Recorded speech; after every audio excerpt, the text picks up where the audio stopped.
This is the Ozone Radio Show, where we bring you facts, not fiction, by focusing on timely information you can share with confidence. Because we value realism, not sensationalism or shock value. So join us now for ideas and information you can use right away.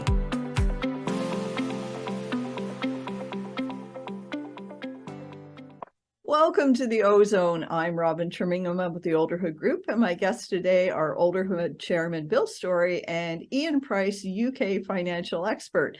Today we're chatting about why retirement planning is about more than just money. Okay, so that is the $64,000 question, as they say. Ian, what's your perspective on this? Why do so many people tend to only think about financial planning when they're thinking about retirement planning?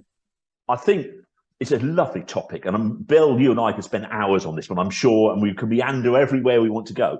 I think the starting point is because we're indoctrinated to think about finance. It's almost like you start work, right, you must plan for retirement. And the words are plan for retirement. How much money will you need in retirement? What are you going to spend your money on in retirement? Which is absolutely brilliant until you get there, when you suddenly think, great. So now what am I going to do? I'm actually at this fantastic thing called retirement, which is meant to be fun. And I met somebody the other day who absolutely hates retirement. Absolutely hates retirement because he's got all the money, but he hasn't got a clue what to do. And apart from you can go on, we're just talking about going on holiday, you can go on holiday, but what are you going to do the rest of the day? And I think people are fixated by saying, look, don't get me wrong, you need money for choices, but sitting down and working out what you're going to do each day with your time, which I think is the most valuable commodity ever. I'll give you a great example this week, what I managed to do. And it's fun. We've in the UK, we've got something called the Kennet and Avon Canal Trust. I spent a day volunteering to host a strategy meeting for them. Honestly, it was great fun, and it really was great fun.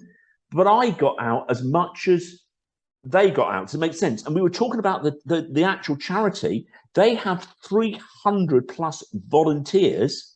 And we're talking about the trust is actually serving a need, because most of these 300 volunteers, guess what, are retired and want something to do. And it was a fascinating insight to the well-being of retirees. And I know, Bill, you've had a very successful career and have still got a very successful career, but you're not 100% retired either. No. I mean, I don't think I could ever be completely or 100% retired. I remember years ago, I was in, when I was working, I was in the office, and this was a Tuesday morning, and this fella came in who had worked before. It was a bank. He'd been many years in the bank, and he retired several months before, but he would drop in now and again. So this particular morning, it's Tuesday morning, he pops in and says, "Hey, how you doing?" I said, "Hey, Roger, how you doing, man?" He said, you okay? I said, "Oh, man." I said, yesterday was a public holiday. He said, "Yeah, that's right." He said, I said, "Oh, I hated it. I said, I hate public holidays, Monday holidays." He said, "Why?" I said, "Because I don't know what to do." I said, "I have nothing to do." I said, "I can't come to the office." I mean, I could, but I mean, there was no reason to go to the office. Nobody else was there. I hated it. And I just wandered about aimlessly in the house, the whole day. And he said, he said, "I have a little bit of advice for you. Don't retire." Yeah. He said, "Because that'll be 7 days. You'll have that 7 days a week." I thought, good point. Bill, we had a great example. I know you're going to find this very funny. In the UK, it was very hot over the weekend, really, really hot. And as you can appreciate, we're in the UK and we can't cope with hot weather and we can't cope with cold weather. So we were just around my house. Both my daughters have got apartments. So both my daughters said, "Right, we're going to come over, Dad, because we can't stay in the apartments." My wife absolutely found it really bad because she had nothing to do. And that's just one day. And I think as you plan, and we've done lots of these talks about how you plan for financial, it's almost thinking, right, if in 52 weeks of the year I'm retired, how many days am I really going to be on holiday in a year? Be totally blunt about it. It might be a month, it might be 2 weeks, whatever. start thinking, right, so if it's, say, I don't know, my maths will go wrong here, as you know with me. So 52, let's say you're going to have four weeks holiday, right, you're now down to 48 weeks of the year, 7 days a week. You've got to think about what you're going to do, because I think we've all seen examples of people who've retired who've dramatically aged very quickly. That's so true. Yeah. And also there's a lot of reports, Robin, at the minute, sorry to interrupt you, there's lots of reports at the minute about people, I think we've mentioned this before, about the well-being in retirement. Actually, you're more likely to get ill being retired than actually working. So I think it's a balancing act, Robin. Sorry, I apologize. Yeah. No, absolutely. You're making an excellent point. I agree with you. There's a ton of studies out there that if you don't tell yourself, your body and your mind that, hey, we can live a really long time and we can thrive and do all kinds of things and go places, that you're actually telling your body to slow down and to get sick and to wither away. I want to ask you guys the same question I asked earlier, but from a completely different angle here. Why do you think most people don't realize that life transition planning is essential to make sure that your income is going to be able to keep pace with the lifestyle that you are looking forward to, even if you are, making plans for yourself, even if you are coming up with things that you want to do? I think what happens is, we've said it so many times before, people don't like looking to the future and planning for the future, if I'm really honest. We're very much a here and now generation. What's happening today, what we've got to do, what's on the table. I had a list of jobs to do this morning, I've just done them, just got back. So what it is, and I think you're starting to talk about, I think we're becoming far more aware of the emotional needs of retirement and the mental needs of retirement. So I think we're on a journey, Robin. I think 20 years' time, when I will not be doing this, I will be somewhere, either Doolally or whatever, I don't know where I'll be. 20 years' time, I think people will be far more keen to, right, what are we doing? And we've said this before about, having this hybrid retirement, having this idea of building up. And fun enough, I was thinking about this, there's some amazing people who, even, Robin, have got all the money in the world, like the Rolling Stones, and they're still well into their 70s and still getting out touring. Why? Because they like it. It's not because it's that momentum. It's just be like us three. We always like getting together. We always have a great conversation. It's fun. And I think, like Bill, part of this is about how you create that inner being to make it feel fun, Robin. And I think what we don't like talking about is our emotional feelings. Because actually that's, typical UK. We don't talk about that, but actually we don't do emotions. Yeah. No, we don't do emotion. We leave that to Bill and the Scots to do emotions because they're brilliant at it. Yeah, not. But you see, so I think it's just we're on a journey. It's a bit like we're starting to see far more about financial education is becoming key. I think the next stage is going to be emotional education about what it feels like when somebody says, right, you are no longer having to get up to do anything. That's quite scary, Bill.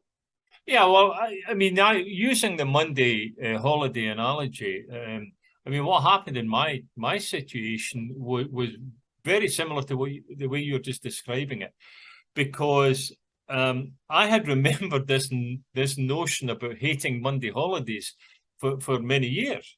I literally just hated them. So when I was offered early retirement, and it's a few years ago now, I was offered early retirement, and eventually I sort of said, okay, fine, I'll take it. And this is a true story. I was walking along one of our streets one day and I bumped into Robin. True. And she, hey, how you doing? I hadn't seen her for a little while. How you doing? I said, I'm fine. I said, I'm about to take early retirement. She said, what are you going to do?